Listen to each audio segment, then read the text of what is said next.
This Sunday.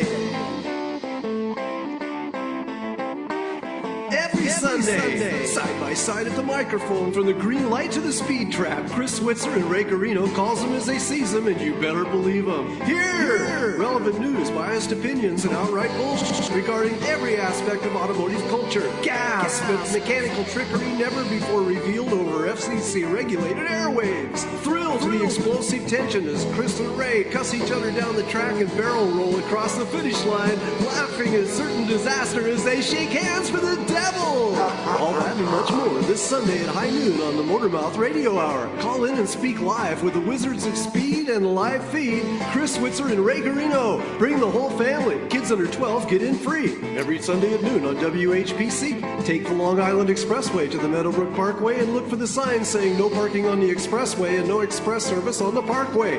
Go right on Highway 24 to Garden City. $2 all-day parking includes pit pass. Sunday!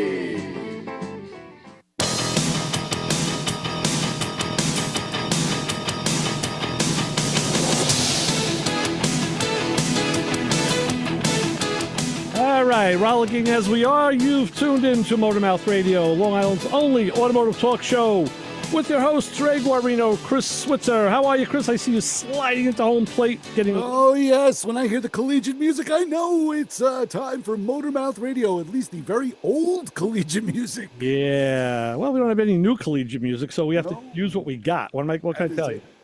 What can I say? So, yeah, scraping off the audio crumbs from around the inside of the aluminum pot. There you go. We're good at that. Yes. And a joyous day it is. You know, it started out all crummy. It was raining. Woke up this morning. I was like, it's going to be one of those days. And all of a sudden, the sun came out. It's nice and bright and shiny. It's almost TDW, top-down weather. I'm almost going to put on something flimsy and dance the night away. That's what I'm looking forward to today. Okay. How about you? Now that you covered John's phone call, yeah, exactly. I will tell you that you're right, because I did. I'm driving top down today. I took the Fiat. I drove it out, and how's your brakes? Yeah, you know what? Passable, acceptable. You know, like we spoke about, they're not what I would want them to be. Mm-hmm. Certainly not optimum, I don't think, for what I think brakes should be. But they'll get me by. Yeah, I'm feeling the same way about the truck too. The truck has brakes that like I say, they stop. It's really it. It's really all you can say is that they stop. It actually feels, the brakes on the truck almost feel the same as the brakes on the Chrysler. And the Chrysler does not have power brakes. It is the first vehicle I have ever owned that is manual brakes. And I'm astonished how well they work in relation to how hard you have to push the pedal. Yeah. Well, they were designed that way, so that's a plus. They were designed to do that. So, you know, the pedal is literally it's a huge chunk of metal, and I know. Yeah, and it's for you can describe the rest of the car that way too.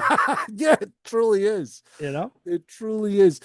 But while we're on the subject, I got to bring something up to you. Yeah, I was chuckling. I was working on the carburetor because I had yet another stuck float on the Holly 4160, and I was all ready to chuck it through the garage door. Okay. When I said, let me just do this. And I went online and I said, what can cause and how can you remedy a stuck float on a carburetor, on a Holly? And a guy, one of the forums, I started reading. And you know how when you are confronted with a forum, you don't just read every word. You kind of skim through it. All right, he said this. Okay, he said that. All right, he said this. You know, it's a waste of time to read everything about what everybody's comments are. So a guy had a Corvette, had the same carburetor, had the same problem, and I'm going through all of these forum answers to his question, and I get to the bottom one, and some guy said, "Hey, have you thought about changing the fuel filter?" And I went, Son of a gun. Yeah, that's what I was going to ask you. What type of filtration do you have? But It's just, unfortunately, it's a simple inline well, buck 50 yeah, gas filter. and I'll say this: unless a filter comes apart Mm, and then puts debris into the stream, which right. rarely, I don't know if I've ever seen that happen, then the worst that'll happen is the filter will clog and you won't get enough fuel flow to the carburetor. So, Mhm. yeah, I mean, the filter is always a good, cheap thing to do, but that usually doesn't. But then again, I will say this: the most common cause of a stuck float is a little piece of dirt in the needle seat valve, And which has that's to go what, through the filter. right. And that's what this guy said. He said, all you need is a microscopic piece of dirt to ruin your day. And Well, I thought, a little bigger than that. let me look at it. So I see the filter is like right in front of me. And Right. I flicked it with my finger like that. And up came like this brown, Ah, gray brown yeah, mushroom cloud in gotcha. there. I went, that's gotta go. Yeah. It was, the sediment was so sedentary. It Hmm. was way at the bottom Well, and I didn't even see it. that's the definition of sediment. Yes. It kind of lays at the Yes. bottom. Lays at the bottom. Yeah. So yes, the sediment was sedimenting. Well, when So you took the carburetor apart, you've had it apart a few times. Did you ever yeah. notice anything in there or Um, see anything in the needle seat? I mean, I've nope. actually seen a lot of those needle valves have a Viton, a rubber Viton conical tip. I've seen those break apart also. And Yeah. then now now it's just flowing fuel like crazy. It'll come out of the vent tube at that And I remember those transmissions too, those Vitons. point. Yeah. Yeah, Those back are in good ones. Brooklyn. But Mm, yeah, so okay, Viton. that's So yeah, that's I really swapped that. carburetor 101, Yeah, I know. It was like going back to the basics again. I said, let's try it. Why not? So I popped it off, and yeah, it looked like a milkshake in there. Okay. And I dropped another one on. I had another inline in stock, so I threw it on there, and I drove it around. So I'm still in the middle of danger driving the car yet again Yeah. to make sure that the problem is not remedied because the carburetor is a piece of junk, I, but somewhat quelled I'll for tell you, now. my friend Rick needed a filter. And I told him, I said, "Oh man, I have some in stock at home." And I realized, like, ooh, I'm really getting low. And it used to be, all right, next trip to Englishtown, I'll pick up and Yeah, three of you. I would get the different sizes. I get the small ones I would actually use on the lawnmower or whatever. Then there's yep. the medium size, and there was the bigger one. The big one, the barrel And size. I'd get Yeah, a couple of each. yeah. They were And like a buck a piece. It was yeah, great. well, now I got to go to Rhinebeck and get them. And that's what we did last year. Went to the Rhinebeck swap meet and I stocked up on fuel filters because you got to have those. Those were literally the last bastions of what you can buy at Englishtown, were those gas filters and the blue pants. Oh, those are my favorite. And To don't get even bring it up to because get these blue pants right here. that's a real sore spot with me because I'm at all the ones I had. I know. The knees are gone. And I can't even use them. And I yeah. actually stumbled on these. I never wore them. They were sitting in the back of the closet. I'm like, oh, it's like I found the holy grail. Wow. These blue cotton pants. I'll It's tell you amazing. something else that I can't find. Well, I can find it, but I'm not paying the price that they want. Wow. Just a stupid little thing, slice of life. In my Fiat many years ago, I had put in an audio system, an AM/FM cassette receiver in the dash, and I put the Mhm. CD changer in the trunk, and So you could listen to your Foghat live. I got it. I listened to a lot of different things. Yeah, I mean, you heard my Saturday Night Fever on the Parkway at 70 miles an hour. You were behind me I did. I did. because I found at a swap meet again I did. a pair of really cool. Now the convertible, you're compromised. Well, I Right. found a way to not be compromised. I saw these speakers laying on a table, and they were in an enclosure, like a little wedge-shaped enclosure. They had a Mhm. grill on them, and it was a matching pair. And they had some kind of mounting, apparatus on the back.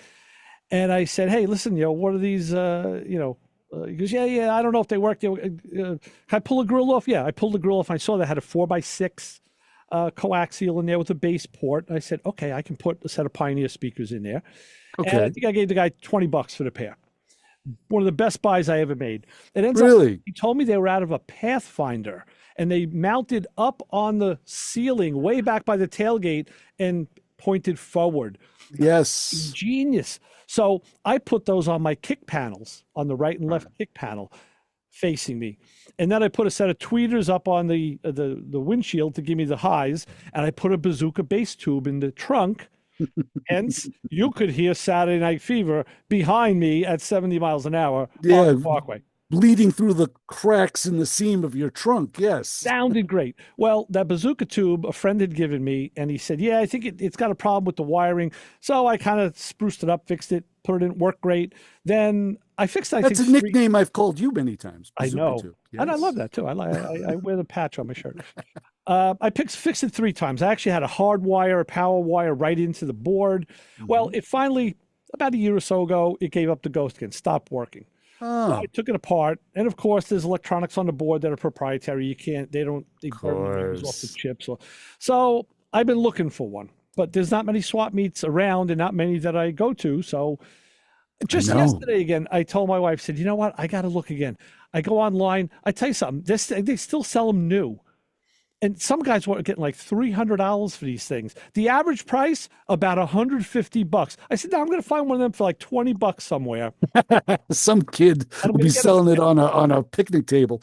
So I found a guy that had 2 of them on eBay, and he wanted $200. So $100 a piece is actually not a bad. At this point in time, it's getting to be like that's about what you're gonna. You know what, you got to pay what the market will bear. But also listen to what you're saying. You're going to have to buy 2 of these. So you're going to, spend a modicum amount of money, $100 a piece for them. But now you only got 1 car they're going in. Unless you're putting in another one in another car, you're going to have to store. La Forta del Destino. You have a spare. Oh, good idea. Right? You have a spare. Now, these things aren't small. I mean, it's bigger than the bread box. So you got to find shelf space for this thing. You can't leave it on the floor. And last I heard, young man, your shelf space is pretty limited. Very true. Well, what else is limited is our time here. So we should take this call. Let's go to the phones and say, hi, caller. You're on with the Motor Mouths. Yeah, my ears were ringing. Okay. I figured I just cut to the chase and just we can get to the meat of the call. You can just say hello, John. You know who it is, but right. With changing speakers and going back 30 years ago, I'm sure that a lot of the speakers that could have come from the factory would have been better, but they were trying to cut down on weight. Because all the aftermarket speakers had magnets on them that were like, oh my God, you got better bass and everything out of them. Yeah. But they weighed more. Right. Yeah. Food for thought. Mm-hmm. Very true, John. I've looked, the Bose system in my Vet, and even I got the upgraded audio package in my Ram. Everything that I read on the forums is, change the speakers, put these in. The speakers are better, but they've got bigger magnets on them. Yeah, it's a bigger magnet. It's better cone material. I've done a lot of swaps like that. Just upgraded the factory speakers with a known good aftermarket, and everybody has their favorites. I like Pioneer car speakers. I always have. It's always been my favorite. And I do. You do hear a difference. I have at least. And the standard 6x9 goes right in. You bolt it right in. It's no big deal. Sure. Mm-hmm. So, yeah. But so if you come in your travels, if you come across a powered Bazooka tube, it's got to be powered because I wasn't running a separate amp for this thing. I'm in the market because the guy didn't. I offered the guy $100. I said, I'll give you, and there was a you could leave a note. So I said, okay, let's try this.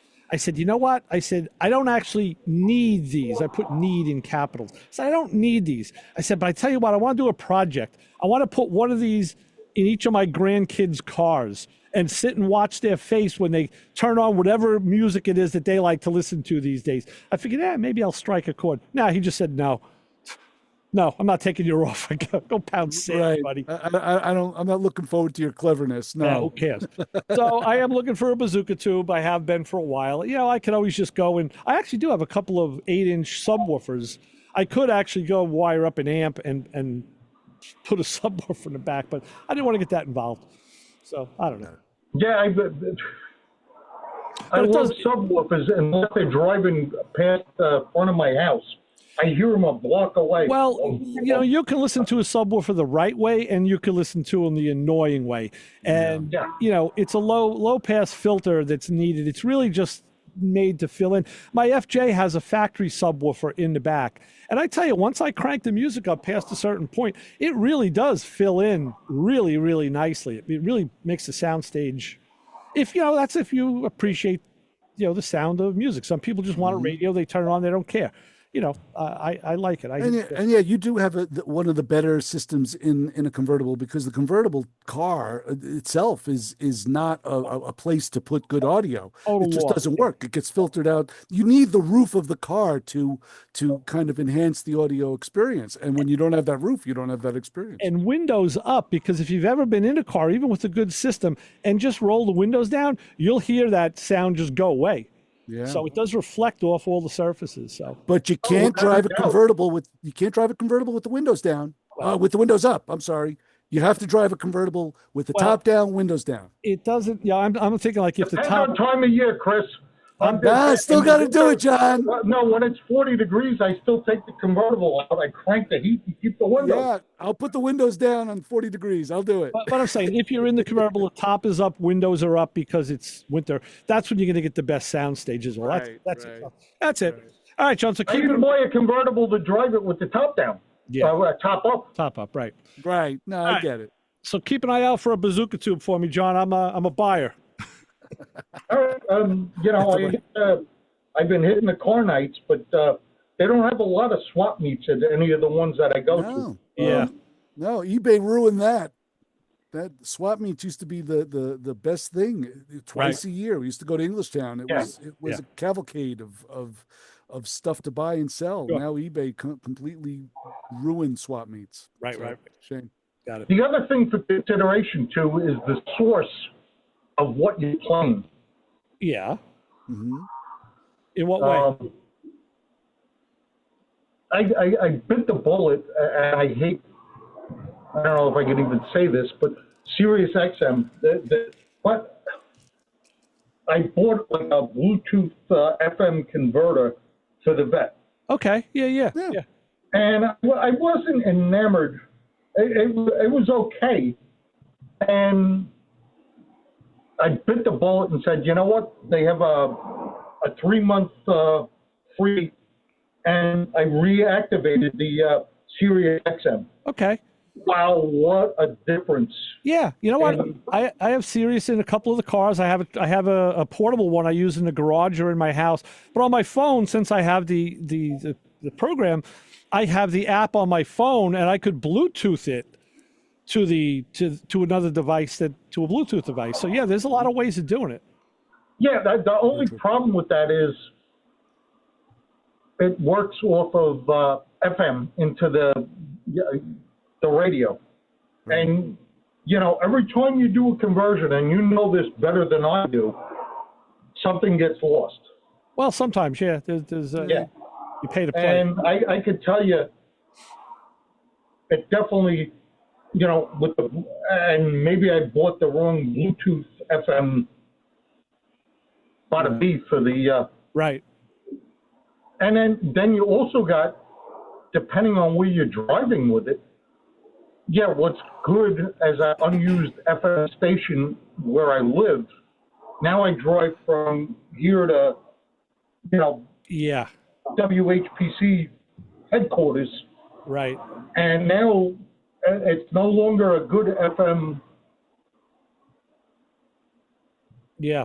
No, I know what you mean. You may go into a region where that frequency is being used. Yeah. Yeah. So, but the Sirius XM, wow, what a difference! Oh yeah. In the vet, and I can max out the Bose system, and wow, it sounds awesome. That's like I said, that's why with my trips down south, I rent a car, and the one thing I always tell, listen, I'm paying for the Sirius package, put it on. I want to pay for the.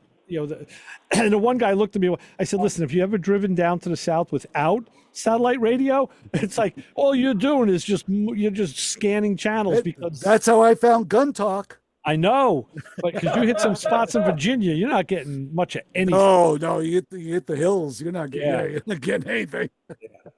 Yeah, I've done the trip from where I live down to the Keys, Oh, wow. and yeah, you got to have Sirius XM Yeah, yeah. because otherwise you're channel surfing. Yep, that's all you do. You know, it's funny, John, because that's what we did just cruising around in the 80s was definitely radio channel surfing. You're constantly going from station to station. That's how I found like pirate radio. That's how I found college radio, because you're just bouncing around, and that's what you're doing. You figured out a way to drive, put your elbow on the armrest and have your fingertips on the radio itself to do that sort of. You figured out that sitting position The dance, to get the optimum, because I don't think I ever heard a single song in its entirety in the 80s. Right. Yeah. Yeah, but it was either 8 tracks or when they came out with cassettes. Yeah. And then CDs. And when they came out with, you can play MP3s, and you can load like a gazillion MP3s. Oh, yeah. Into and burn your own, mix. Yeah. Sure. Well, oh my God, that was the. And I'll tell you what, just like vinyl made a revival a couple of years ago, all that stuff, the digital stuff now is now making a revival with people. And I'm glad that I have a car. Well, I have 2 cars, right? My Fiat and the Camry both play cassettes and CDs. But neither has satellite radio. So, all right, John, we'll enjoy the topless day. I am too, because it feels good to have that. Yeah, Chris, you nailed it. It didn't start out as a good topless day, but No. are you wearing something flimsy? I'm going to go put on something flimsy right after the show. Got it. All right, John, thanks a lot. Enjoy the day. And you guys as well. All right, thanks, John. Take care, John. All right, you can be like John. 516-572-7440 is the call line. Do we have a text line? We do. We still do. 203-670-4127. 203-670-4127 will get you right into my hot little hand. And follow us on Facebook, Motormouth Radio, Instagram, real_Motormouth Radio. Of course, we put the show up on YouTube, where we have 2 channels, Motormouth Radio and Motormouth Video, which ran neck and neck this week pretty much, which was kind of odd. Yeah, it's always kind of odd. And I will put pictures up from things we're talking about on the show. There's always something. But one of the other things that I wanted to talk to you about was, since I had the Fiat in the back. Just interrupt you 1 second. Jim just texted us. He said that he doesn't know, he saw, but the fall Englishtown swap meet this year is canceled. And he said for reasons that we point out. Yeah. Thank you, Jim. Yeah. I put that one too. I don't know why, but yeah, it's El Morta. They probably had to put in more, maybe bus parking now. I don't know. I have no idea. Yeah. So, but you were saying, I'm sorry. So then, I had the Fiat in the back because I was doing the brakes. It was right in front of the garage. And like I said, I've always said this, whatever I have in front of me is what I'm going to work on. So there I am at night sitting there, just, in the evening. I'm looking at the car. I wander over and I said, there's always little things you want to do to the car that you don't have time to do. Sure. One of the things that happened to me recently, well, I think it started last year, is the left directional wouldn't work. The right would, I could take off, drive the car. Both directionals would work fine. The Fiat. Yes. And then maybe not in that trip, maybe in the next trip. At some point, I put that left directional on and it wouldn't do anything. Would just stay on, like it would brighten? No, nothing. No light, no flash, nothing. It wouldn't do anything. Okay. Put the right directional on and it would flash, the light would flash, everything was fine. Okay, so you wiggle the switch, you're doing this, doing that. I was checking the flasher. Well, as of last year, I hadn't solved the problem. I did find a good diagnostic for the flasher. But of course, when I'm checking it, everything's working. So I'm not finding a fault. And I love when that happens. Yeah. So I was chasing my tail on it. So this week I said, you know what? Just the other night, I said, I have a spare steering column. And I took it apart and I found out it's the hub that has the It has a windshield washer level on the right side. The washer. Windshield Yes. washer. And Yes. on the left side has the directional lever and the high beam switch. Okay. So when I took the wheel off, I expected to see something serviceable in terms of that the cancel cam. No, it's that whole hub with the arms, the whole harness that goes down. And I look it up on one of the Fiat sites I use, and that's how you have to. There is no other replacement. You replace the whole thing. Luckily, it's only about $89, believe it or not. But still, I paid that for the cancel cam for my Pontiac. That's a tank of gas in your Toyota. So yeah, so I was looking at it, and I said, okay. So I wanted to go in and maybe see if I could clean contacts or maybe some. No, it's kind of like not serviceable, believe it or not, which is very, very weird. So I decided to go and hit it with connections. So I went under the dash. I'm playing with the connections, and Fiat uses what's called a ground floret. And of course, we all know most of the problems you're going to find are going to be traced to a bad ground sooner or later. To me, that sounds like what you'd call a bad word to a ground. So you ground floret you. Here's a ground floret. Oh yeah, I've seen those. It looks like a piece of tin castle nut. It looks like a crown because each one of those terminals, what you do is, let's see if I can do this. You put a wire on it. It takes a female spade connector. Got it. Right onto the terminal. Right onto the terminal. So Fiat is pretty smart. So of course, there's two of them under the hood, one on each fender that grounds those things. This one is right under the dash, and this has 7 or 8 terminals. 1, 2, 3, 4, 5, 6. It has 8 terminals. I think the one under the dash, I have 7 grounds on there.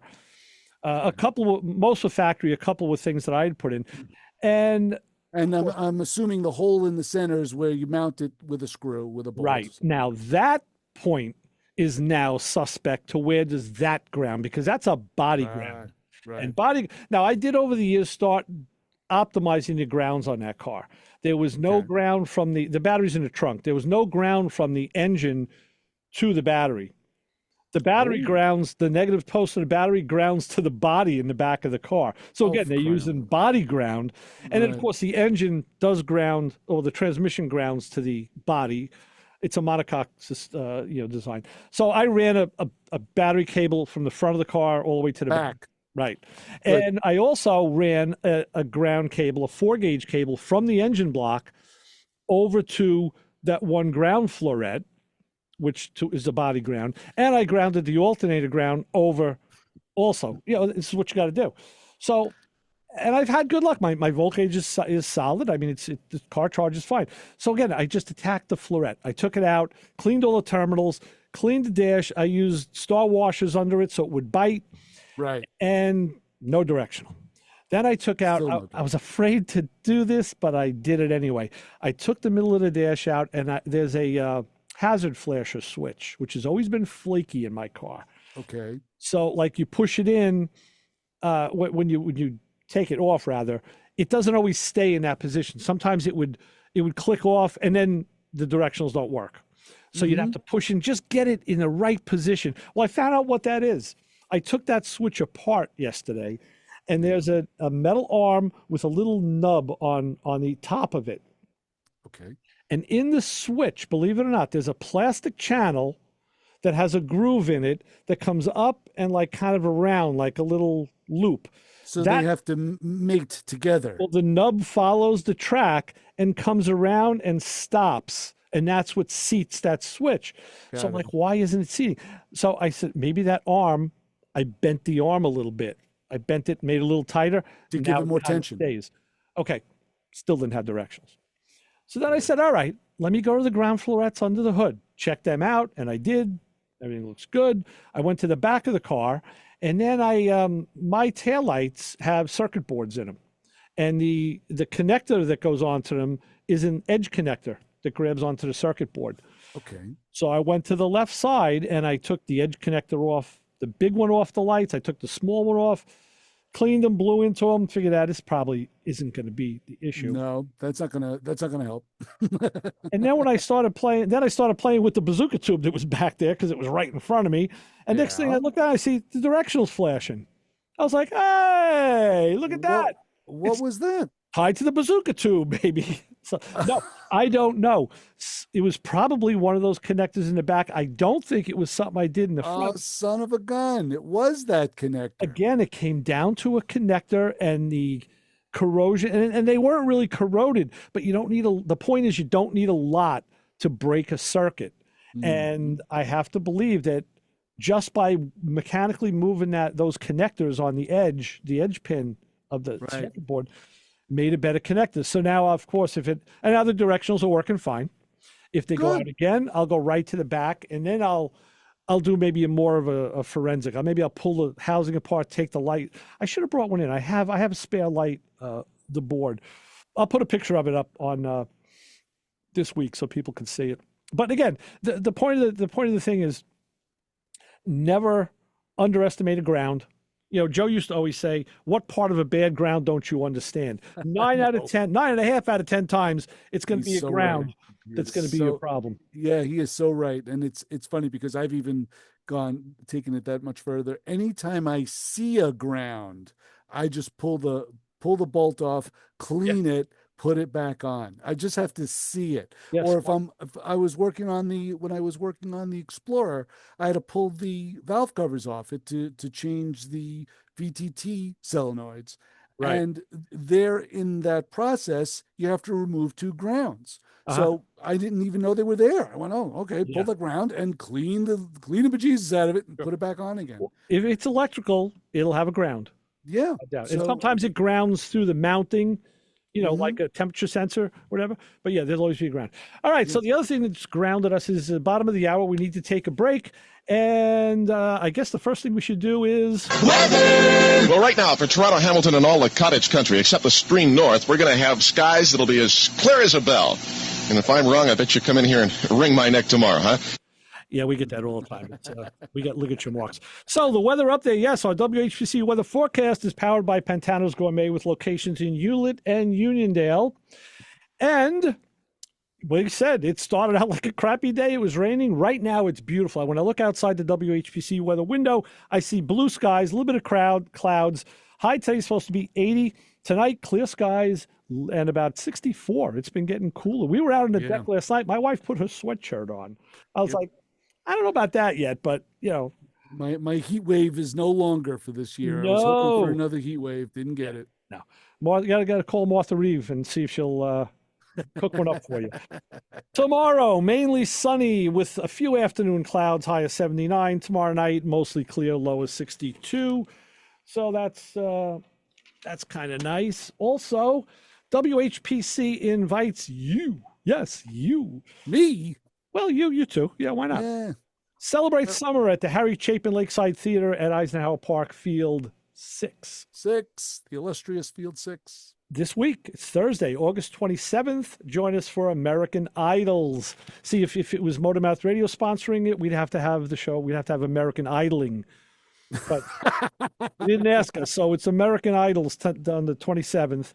I'd say the crowd would be these grouchy old men. That's all that would be there. Show starts at 7 p.m. It's a free community event. Bring a lawn chair and enjoy the show. So with that, do we have an honor group of the hour?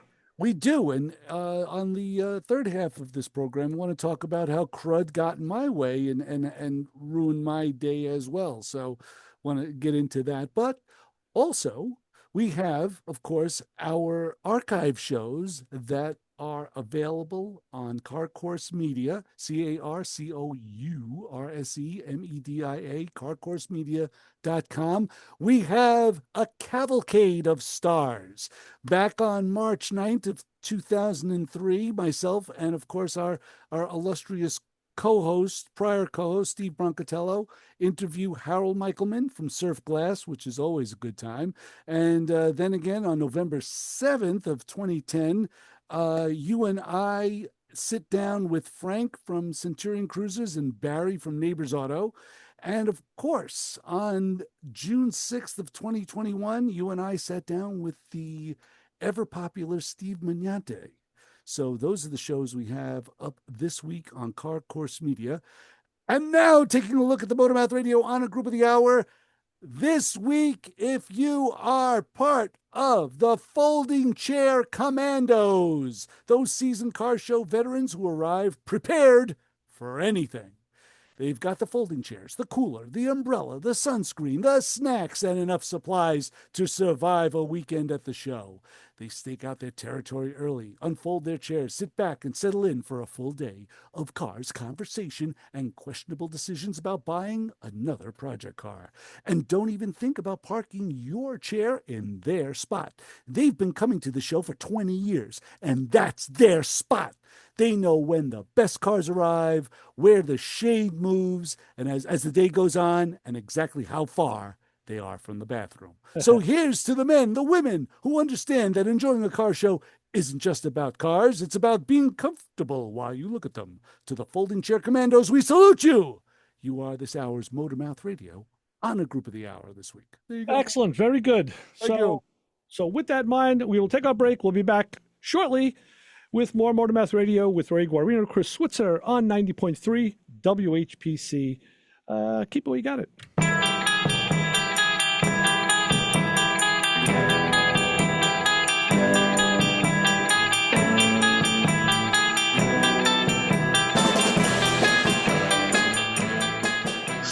I love this show so much. I've always described Motormouth Radio in terms of luxury, value, reliability. People are like, what's a radio show that's luxurious, valuable, and reliable? I'm like, Sunday afternoons on WHPC 90.3 FM. That's the one. Oh, that's a promo bit. I'm going to isolate that today. Did I just do a promo? You did. I love it. This show on 90.3 WHPC is brought to you by CarStar Celebrity Chase Collision, with 2 locations in Limerick and Oceanside, who remind you that New York state law says you always have the right to choose which shop will fix your car. CarStar Celebrity Chase Collision offers a full range of services, 24-hour towing between Montauk and Manhattan, shuttle service, and they can help you with a rental car arrangement if needed. All repairs include the CarStar Lifetime Nationwide Warranty, ensuring that the experts at Celebrity Chase Collision are always on your side. Y sí, hablamos español. More information is available at 516-593-0920 or online at celebritychasecollision.com. Hey, Brooklyn's our borough and everything's the best. The school, the guys, and the girls. And the reason Brooklyn girls are so foxy is Berta. B-E-R-T-A. Bird is a store for the girls with thousands of the latest disco looks in jeans, shirts, tops, skirts, and pants. But that's not all. Bird discounts everything. Everything! Because Bird ain't no rip. No way! There's 3 great stores. A Bird at Kings Highway and Coney Island Avenue. A Bird at Brighton Beach and Coney Island Avenue. A Bird at 65th Street and 18th Avenue. All with the same dynamite closing discount. And remember Birder's policy, money back in 10 days. And when you go, you get treated special. That's why you come back. Yeah! Kings Highway and Brighton Beach stores open Sundays. And remember, Berta discounts everything. Everything. Hey, you, get over here. Every Sunday, 12 to 1, you are going to tune in to hear the Motormouths, my friends Ray Guarino and Chris Switzer. 90.3 FM, WHPC. You might learn something. Yeah, you might. You got to go to shop to get the best clothes. I'm telling you, all the best boot bars in Brooklyn go to one place. I have never heard of that store at all. You know what? I'll tell you what. Look them up. They still come up when you look them up. They're still around, I think. Where in the world did you find that fossil? On my air check. Yeah, you know. But I'll tell you something. I was on a roll and I did something stupid. I found a website that I was really clipping a lot of cool stuff off of, and I didn't save it. And now I called these. Now I need more. Now I don't remember what website it was. So what was just to find air checks? Yeah, it was. Yeah, I think I searched for vintage. I think I searched for vintage 60s and 70s air checks. Oh, there's a. I found one yesterday, but it wasn't really what I wanted to. You have to look at the Internet Archive. I know. I found the big one that I know that you like. I found that one. Yeah, that's the That is What an the hell's that called? amazing site. It's the Internet Archive, I think it's called. Yeah. Yeah, that's an amazing site. Oh yeah. It has a boatload. I mean, I find a lot of air checks because I'm an air check freak. You know I that. know. I listen to all of them. And it's just the way radio was, it was extraordinary when you hear it and hear the craft that was just a day in the life of radio, just playing music and spinning records and listening to the jocks and what they were saying and how they were saying it was just brilliant. And the Internet Archive is one of those places you can find them. Absolutely. And it totally brings you back. You know, I always found, I always had a problem with, and just touching a nerve here for a second, I always had a problem with listening to like shows of the past. Let's play the music of the past. And all of the hosts of the show would say, remember when you did that? And remember when you did that? And I always found that a little off-putting. It's like, yeah, remember, just play the music, you know? Yeah, but when you listen to the air checks, the music was being played as it was happening. Right. As you were listening to the Gimbals ad and as you were listening to the Castro convertible ad, you know, it was that sort of thing. It was there at that moment, at that time. And that to me, I found was much more valuable. All right. Well, let's try the phones. We'll go to the line here and say, hi, caller. You're on with the Motor Mouths. Hey, what's going on, boys? Long time no yap. Mark. Yeah. Hey. Used to be in Levittown. What rock did you crawl out from under? Good to hear. What's up, brother love? How are you? Yeah, all right. How you been, guys? Pretty good. How about you? Doing a radio show. No one's listening. You know. Hey, listen, I forget to listen to you guys half the time because it's weird up here in Pennsylvania. Anyway. That's where you're keeping yourself now. Nice. Yeah. Had to move a couple of years ago. There wasn't a lot for me on Long Island, so it is what it is. I get Crazy it, my prices brother. of houses and stuff. Anyway, hey, listen, Ray, I got a question for you. You too, Chris, I guess. Yeah. I have a, what is it? It's a 99 Mercury Sable station wagon with 110,000 miles on it. Beautiful. Nice. Car's fine. You know, it's an old man's kind of car, you know, but sure. I'm old, so what the hell. And anyway. We all are, my brother. We all are. That's a great car. Yeah, it is. Yeah, it runs fine. It really does. But recently, over the past, 2 months, once in a while, it'll shift into second with a little clunk, not a lot, and even less time on occasion, it'll slip from first to second. And I back off on the gas, and it's fine. But it's fine afterwards, like for a long, long time. Now, I checked the fluid. It's up to speed. The fluid is still sort of red, actually. It does not smell burnt. Now, the question I have, should I change the filter in this thing and put back the old fluid that comes out? Well, that was something that I know Chris likes to do. You are touching a nerve, my son. Yeah. You know, Mark, I bought a 31-year-old Camry that's been a topic of this show for a while now. And the same thing, it has 123 on it, and the tranny shifts a little erratically. Like it'll have a little bit of a late shift into fourth and then into fifth, and you can't just throw it into drive and take off. You need a second. And it's got, and I heard that it's common with these transmissions. So I did a fluid change, and it really didn't change anything. In my case, at least, they say it could be this shift solenoid controller. Mm-hmm. So I would look it up. I would to Google the issue and see if there's known common problems. But slipping is usually a little different. That's usually clutch related. And in that case, I could see why you'd want to use the old fluid because it would be softer. Yeah, I remember a conversation we had. Well, you had with the air. Yeah. Where you changed all the fluid in one of your cars. And you put new stuff in, and you couldn't drive. It wouldn't go and drive or anything. Yeah, it would slip out of high gear. Yeah, that's what you're very good, Mark. It's true. I had a Lincoln, and I swapped the fluid out with a filter, and it wouldn't shift into high gear. You get it on the highway, and it would stay in second.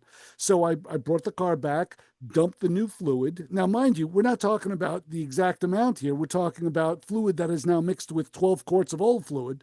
So you dump that, whatever it was, I dumped it out, and I put that old crap back in there.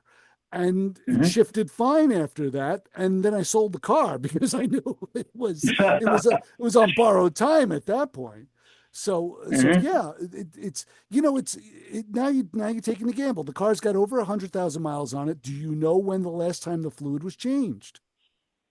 No, God. Yeah, okay. That answers it. I'm guessing the answer is no. Yeah, the answer is no. So you can change the fluid, change the filter, keep the old fluid, right? Check the performance of the transmission. If it doesn't shift into high gear, if it slips even more, if it's not performing the way it was, then I would say dump it out, put that old fluid back in, and then sell the car. Well, or you know what? Or there's another. Put a new transmission in it. Well, no, Chris, you got to with the vein that we've been going through on this show about forever cars and heads be buying a 31-year-old car that's going to be less trouble than a new car. Right. I would say, and like I've always said, the cheapest car to buy is the one you already own. So, Mark, if that car is good otherwise and you like it, so you put a tranny in it. You know what? You invest some money, and it's cheaper than buying a new piece of crap. No, yeah. I mean, there's hardly any rust on it and everything. And again, it doesn't do it all the time. Just once in a blue, and it's like strange. I think maybe the filter's kind of funky. I don't know, but that's a good place to start because I've dropped pans and seen filters that you couldn't see through. So I would start there. That's a good idea. And like I said, save the fluid, and you could even strain it. Strain it to get any particulate out of it, and then. And you can, put fresh in, and if that doesn't work, you could drain it and put the old stuff back in. Because a clogged filter is not going to like Chris's fuel filter. There's something I saw on, where did I see it? I think it was on eBay. I was looking around, and there's something called Motorcraft, was it additive friction modifier or something like that? Oh, yeah, I've heard of that stuff, yeah. And some people say they put it comes in a little, like, I guess, 8-ounce tube or something. And they say it takes care of a lot of problems, but I'm kind of leery about it. But it's a Motorcraft product, so how bad can it really be? So let me ask you this: when you pull the dipstick, what do you see? What's the state of the fluid? It's fine. It's not brand new red, but it's still red, and there's no smell. Right. All right, well that's good. If it's pinkish, and then the chances are the fluid is the filter wouldn't be clogged unless I know people who have dumped fluid and just not changed the filter. So yeah, you know what I say. I'd like to know myself. I'd like to get in there, drop the pan, take a look at the filter, and don't be surprised when you see the price of a filter and gasket. Because last time I bought one, I was like, what did I break coming in here? Yeah. Ridiculous. It's doubled. It's doubled, whatever it is. The filters are about $40 or $50 nowadays. Wix and whoever, Yeah, you probably won't get Fram, so Wix is a great filter. So, yeah. And here's another tip: when you want to put that gasket on, buy a set of Permatex copper coat. It's an aerosol. I used to call it gasket cinch. You spray the gasket on both sides with that. It's like a metallic copper color stuff, and it just gets tacky. And you can set that gasket on the pan. Yep. And you don't need Permatex. The only thing that bothers me, if I do this in the driveway, I'm going to have to go out and buy a kiddie pool or something to put under it because you know what happens. Yeah, but you know what you do? Yeah, you need a drain. You need a good drain bucket, but you got to just work those bolts loose and then work one corner more than the other. So just let one corner drop. And you'll get most of it. And you can do that cold. You don't have to do that job with the tranny hot. So yeah, and Mark, believe me, invest in one of those big pans. Yeah. And then knock a nail in the rafter in your garage and just hang it on there so it's out of the way. I have 3 of them. I have two metal ones, one plastic one. I have one plastic one that has been through hell and back with me, and I still have it. The best thing I bought, this thing has got to be... Hey, Mark, you should see where Ray's hands are right now. My arms are out shoulder width. It's got to be like 30 inches across, and it's a round black disc with a very slight funnel to it, and in the bottom of that disc is a circle with a bunch of holes in it. You put that's made for in the shop. You put it up on the oil drain machine. Now you have 30-inch. So when you drop a tranny, you're going to catch all that fluid. It's not going to overflow. But it's also going to be too tall for Mark to slide under the car if he's got the car. No, in it's the not air. tall. It's not tall. It's not. It's actually kind of shallow, believe it or not. All right. It really is. Yeah, what's in the pan? About I guess 3 or 4 quarts. Yeah. That's about what you're going to get out of it. You're going to get about 3 or 4 quarts are going to come out. And that's, it's funny, Mark, because that's what I do with the Mazda, my CX-9. I can't access the filter on the car. So I have to just change the fluid. And that's what I do. Like every 10,000, every 15,000 miles, I dump out, believe it or not, it's 84 ounces come out, and I put 84 ounces back in. A lot of people That's do. it. And that's what I do. So, and so far, I'm knocking on wood here. Things have been good. I'll tell you what, I brought that drain attachment that I have to the shop one day to do something, probably a transmission. And Mike came over looking, he goes, "What the heck is that?" And I'm like, "What? I thought everybody in the world knew what this was." And I forgot, no, he's a body guy. He came up in a body shop, not in a mechanic shop. Every mechanic shop always had one of those because, like I said, it's wide enough that you can get, it'll come under the whole transmission pan and you bring it way up. You bring the thing way up, so it's only a couple inches away from the tranny pan. Right. And it makes for a very clean transmission fluid change. It catches everything. And the thing, it doesn't weigh anything. I stick it on top of my compressor. It lives up there because where else are you going to put it? That's what I mean. Knock a nail in the rafter in the garage and hang it there because it can't go anywhere else. Right. Great to have them. Great. Yeah. Give it a shot, guys. Look, I take up enough of your time. Well, no, you know what, Mark? I'm glad to hear from you again. And your assignment now is once you do service that, get back to us and let us know how you made out. Yep, I will. Hey, listen, I sent you an email, I guess, about 2 weeks ago, whatever, and you sent something back. You asked me a couple of questions, and by the time I remembered to do it, I mean, I had my Thunderbird program set to delete after like 5 or 8 days or something because it just keeps building and building, and there's a million emails. And I went to get it, and I said, damn, it's gone. But anyway, listen, how did you like that lawnmower? That was pretty cool. Mark sent me a video of a guy who put like a big block Chevy in a lawn tractor, and he's driving down the road. That was pretty sick. That's, I guess that's a PA thing, huh? Well, I don't know what it was, but it was loud and the damn thing was quick. Let me tell you. Yeah, absolutely. Nothing better to do with your time. It looked dangerous. Absolutely. Absolutely. I mean, the tires, you can't be taking those kind of tires at 60 miles an hour. It's President Blow. I'm looking at lateral, like any kind of turn, I'm thinking the thing's going to just tip right over. They don't handle. Oh, yeah. No. Roll and roll. Yeah, very good. Anyway, okay, guys, keep up the good work. I'll be chatting with you soon. All right, Mark, thanks. Sounds good. Take care. Enjoy your day. All right, so long. Bye. So there you go. You're talking about old shows. There was an old caller. Mark was a regular for many years. Yeah, exactly. The man that can alter inspection stickers. It's kind of odd, I've seen this happen. We've seen this happen where people move and then they don't call the show anymore. It's like the phone still works. It's like nobody knows where he's got a 516 number. Right, exactly. So, still. He didn't change his phone number, so yeah, they don't realize that they could pick it up on the internet, which is, and I love picking it up on the internet. It's great. It's great. So anyway, I just want to get back real fast about how crud ruined a little bit of my day. Okay. I have a hatch handle in the back of the CX-9 that literally has less and less movement. It only moved a little bit, like you only had to push it like maybe less than an inch in order to activate the hatch to open it up. And the hatch is motorized everywhere. So you hit the button and you hit, and then the hatch, slowly opens up, like some horror movie. And that's how you basically access it from outside. From inside, there's obviously a button on the dash.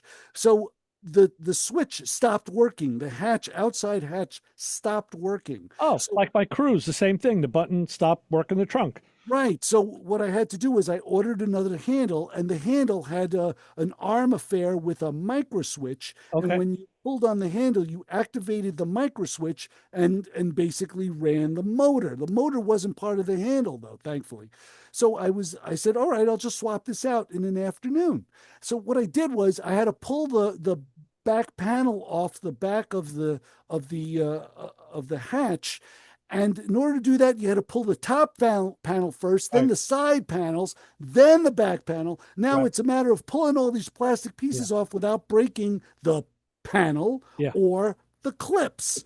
Right. So it was an involved process. And once I got that all off, to make a long story longer, now I got access to that handle. I'd love to see the tool you use for the clips. That's what I want. I was using all the plastic stuff. I didn't use a screwdriver to pry anything. They make special tools for those clips to extract them.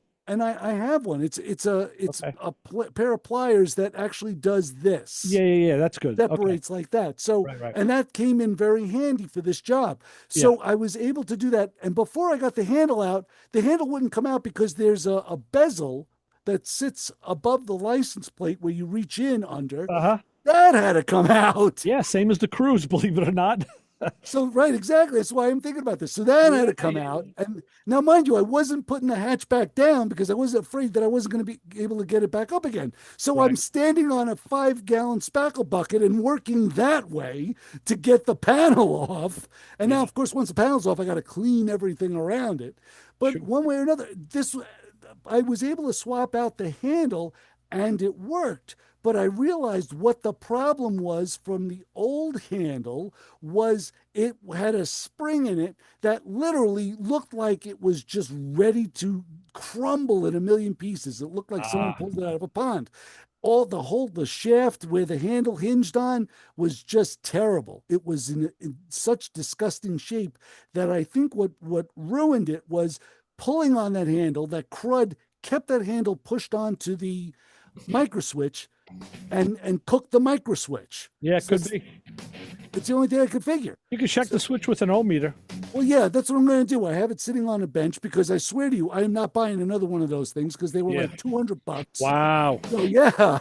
So I got the switch for the Cruise with the harnesses and the 2 license plate lights on Amazon for like $30. Yeah. You said it's a quick swap. Yeah. So I used all the existing stuff. I just changed the handles. Okay.